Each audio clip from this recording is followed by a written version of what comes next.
બાલાજી હનુમાનજી મંદિર રાજકોટ એટલે રાજકોટવાસીઓનું શ્રદ્ધાનું કેન્દ્ર.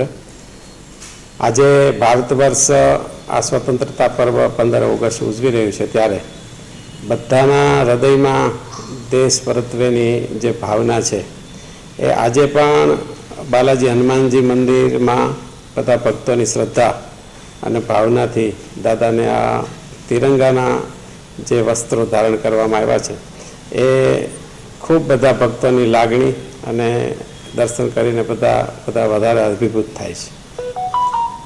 ભાવિકોને સરકારથી શું સંદેશો મળશે?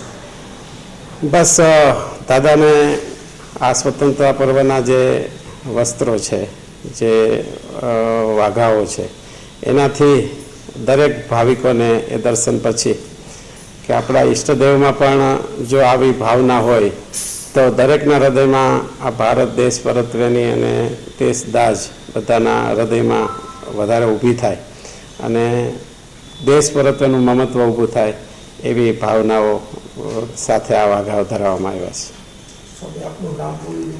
મારું નામ કોઠારી વિવેક સાગરદાસજી સ્વામી છે અને અહીંયા બાલાજી મંદિરમાં હું સેવા કરું છું.